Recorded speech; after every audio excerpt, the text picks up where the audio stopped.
Hey everybody, Ian Campbell here with Mission Suite. If you've seen any of the past couple videos that I've done, you know that this is more of a kind of real talk series, a bit more of a broken down, a little less produced series of videos that I'm putting out. I'm trying an experiment here to see how it goes, see how everybody likes it. Hopefully people like it. Hopefully people like my other videos too. But just want to know, trying to see how things go with this, And so I'm kind of going through some topics here that I've recently had some conversations about, right? And it's all mostly around starting a business, running a business, owning a business. So recently, I saw a video, and it was actually part of the research that I was doing for this month's series here. But recently I saw a video that said that everybody should start a business. And here's why. Well, I'm not really sure that that's true. And I'm going to kind of dive into that a little bit and specifically kind of talk a little bit about who should be starting a business. First, if you haven't yet, do me a favor, hit the subscribe button, hit the bell so that you're notified when we post new videos. We post videos every week. So, even if you're not notified, you can be pretty sure that every Tuesday morning you're going to see at least something from us here up on YouTube. But in the meantime, check it out, subscribe to our channel, give us a like, give us a share, all those different things. They always help us with the YouTube algorithm to kind of help us to climb the rankings a little bit. But meantime, let's dive in a little bit to this concept that everybody should start a business, and more specifically, who should start a business. So I don't think that everybody should start a business. I don't think that it's wise for everybody to start a business. I know, I know that it's that kind of, it's become known as that dream thing, that everybody wants to be an entrepreneur, that it's a ton of fun, that there's all sorts of challenge and reward to it. And a lot of that is true. I've personally experienced quite a bit of it. I've done the cocktail parties. I've done the fancy sponsorships that have led me to, shake hands with rich and famous people and, get backstage at these different performances and, or get onto the field get on the field at Petco Park in San Diego, for example, and see while I'm getting a private tour of the stadium, things like that, right? Things that are really nice benefits to owning a business, because people do like to woo you in that situation, right? And so it's fun and it's exciting and it's engaging and whatnot. What really kind of sets me off about this whole concept of everybody should start a business, though, is that there are a lot of people that look at starting a business or owning a business and they just see that side of it. They see the money, they see the entertainment, they see the nice suits and the fancy cars and the taking a black town car to this place or that place and all those fun things, right? And again, those are a lot of fun and they're really great, but it also, as we've talked about, definitely comes with a downside to it as well, right? There's a lot of challenge to starting a business. There's a lot of challenge to running a business. There's a lot of challenge to being able to manage that, business and make it successful. So let's dive in a little bit and talk about who should start a business. What are some of the characteristics of the people that I've seen become really successful in starting a business? And I've thought a little bit about this before, and I've had many conversations with some other friends of mine who have started businesses, both successfully and unsuccessfully, and kind of gotten some interesting information out of those conversations. So I thought I'd share that with you here. So. What are the characteristics of people that should start a business? So first of all, they not only want to work autonomously, but they know how to do it, right? And they know that they can accomplish it. So there's a big difference between the desire to work autonomously and be your own boss and just do your own thing, and the ability to actually do it, right? I've known countless people who are like, oh yeah, I'm going to start a business because I want to be my own boss. Well, setting aside the fact that when you go into business, especially in the early days, you don't have one boss, you've got 40 bosses. That part aside. But when you get into that and you start actually getting to a point where you can work for yourself, and now all of a sudden there's no time clock that you have to punch, figuratively or literally, There's nothing getting you out of bed in the morning. There's nothing getting you up and getting you into the office in the morning. Maybe you're working from home, right? And maybe you have an office, maybe you don't, right? Maybe your office is the couch for a little while, or the dining room table. Maybe you actually have an office, but it's around the corner from your bedroom, or things like that, right? When you're just getting started and you're kind of getting into that, it's pretty apparent pretty clearly whether or not you have that kind of mental capacity to, like I said, not only want to do it.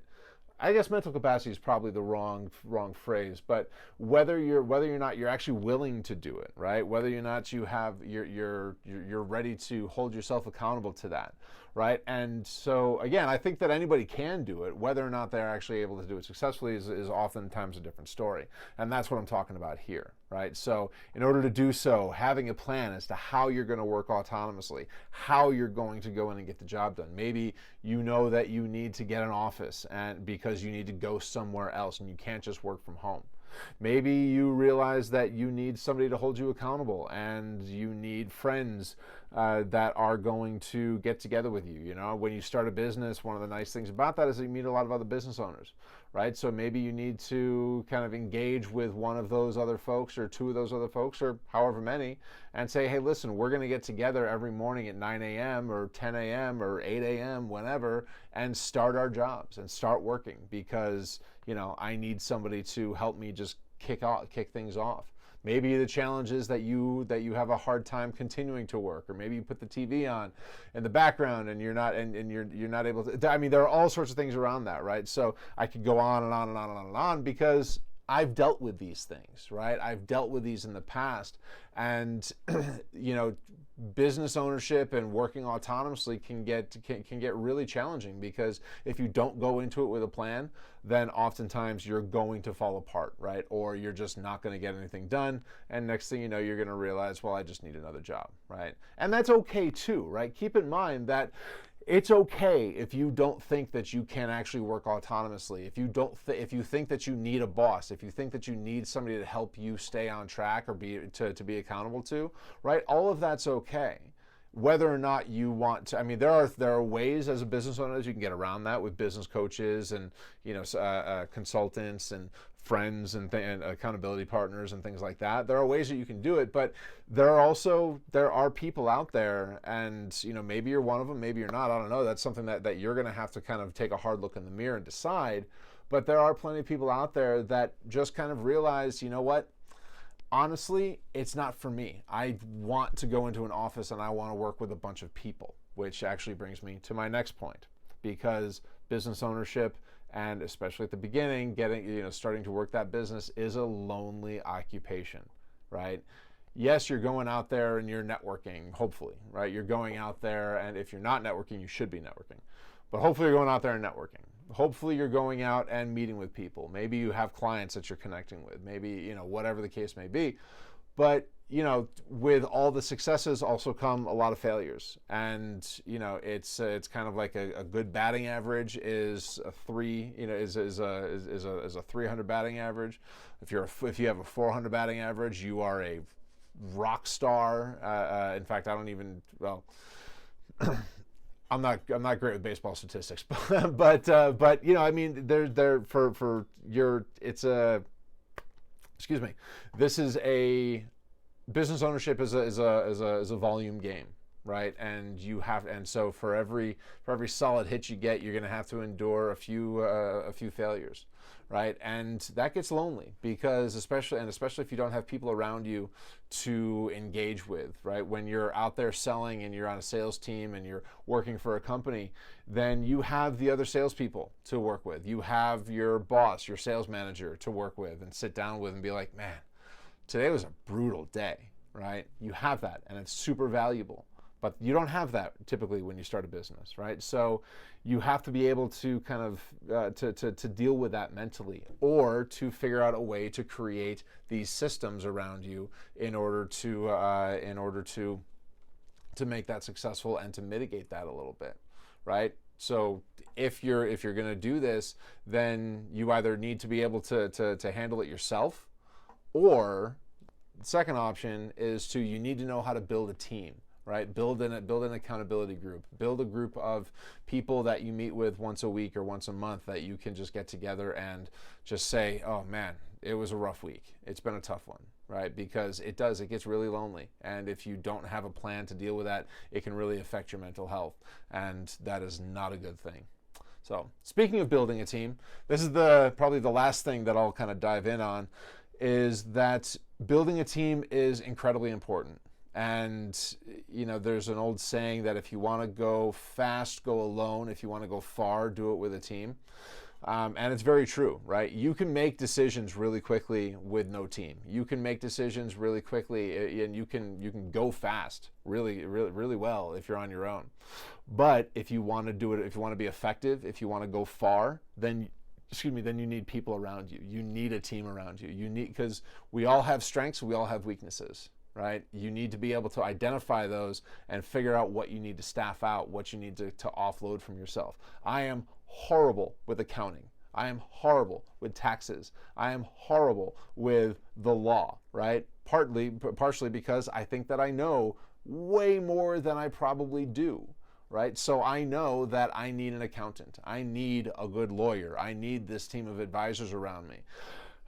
And then, and just building that from the outside in, right? So just to kind of get things off the bat. I know that I need a wealth manager, a financial planner to help me figure out, hey, how do I protect myself as I'm kind of trying to grow this thing? Because again, I'm not great with it. So I know that I need to staff that out. Furthermore, looking at the inside of your company, right, there are things that you're going to find really quickly are sucking up a lot of your time and taking up a lot of your time and taking away from what you need to be doing. Maybe you want to be the service provider. Maybe you just want to be the one to actually do the job, to get the work done, right? And that's okay. That's fantastic. But how are you going to build business? How are you going to grow? How are you going to grow your business? How are you going to get more clients, right? So if you're that person, maybe you need a salesperson. Maybe you need to partner with somebody on the biz dev front to help you grow, right? And again, you don't necessarily have to hire somebody internally, but you have to figure out what that team's going to look like. If you're on the sales side and you just want to go out, build business, sell, close deals, and then kind of toss the ball over the fence, then again, that's fantastic. Get after that, but figure out how you're going to manage that, right? How you're going to manage the service delivery, how you're going to manage the support. Right, with Mission Suite is a perfect example, right? There's, I love going out there and I love building business. I truly love the support system that we've built inside of Mission Suite. I'm incredibly proud of it. But that was all me, right? But now I get to kind of start maneuvering and building and putting a team around me to manage that stuff, so that now I can, for example, Monica, our client services manager, who's a rock star with client services, dealing with our clients and knowing the system and figuring out what's going on and how to make the best use of the system for our clients. I'm able to put her in charge of that while I go out and I find new business, or I focus my time in on helping our clients really get the most out of Mission Suite, and by creating automation plans and doing things like that. Right? Those are things that I really, really enjoy doing. I loved building the service model for Mission Suite. I really did. It was a lot of fun. Now that it's time to just make sure that it keeps running and keep the trains running on time, now I'm ready to pass that off. But I need a team around me to do that, right? Because the only way that I'm going to be able to do that and to continue to grow is if my hands are off of that and I'm able to move on to something else. So again, knowing that you can build a team, the problem is that building a team is a specific skill set, right? Managing a team is a specific skill set. Knowing how to navigate all of this is a skill set. And it's something that you need to be aware of. It's something that you need, that preferably you'll go into this knowing how to do already. And if you don't know how to do this, if you're not good at managing a team, but you know that you recognize the fact that you need one, finding somebody else that can be there with you to support you, whether it's a business coach, executive coach, maybe it's a friend or accountability partner that you can get together with once or twice a week and say, okay, how do I delegate? What can I do here? But figuring out how to do that and really optimizing that skill set for yourself is going to be super important.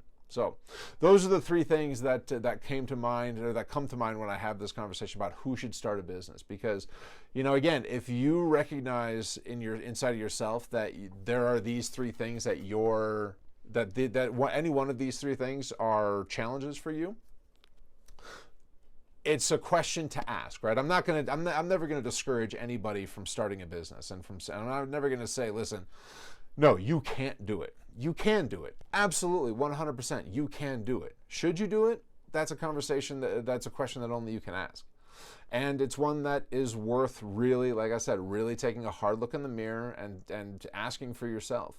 Because if you can do it, fantastic, get after it. If you can't do it, but you still want to start that business, then how are you going to deal with that, right? So those three things, keep those in mind as you're kind of making decisions on whether or not you should be in business for yourself, or whether or not you're able to you even want to pursue this, right? Again, if you have questions about this, definitely drop down in the comments. Let me know if you have thoughts on this. If you disagree with me about this, drop down in the comments. Let me know. I'd love to have some conversations with some folks that actually disagree with me on stuff like this, and see where that conversation goes, as long as we can keep it respectful. But one way or another, I appreciate you watching. Thanks so much. There's going to be some videos here up on the screen for you to check out. Some of the other videos that are in this little kind of real talk series, if you will. So check those out too. If you haven't yet, do me a favor, subscribe to the channel, ring the bell so that you're notified when we post new videos. Give this video a like, maybe give it a share. Like I said, like I told you earlier, right? It always helps us out. So whatever you can do to help, definitely appreciate that, and appreciate you watching. And we'll see you next time around. Cheers.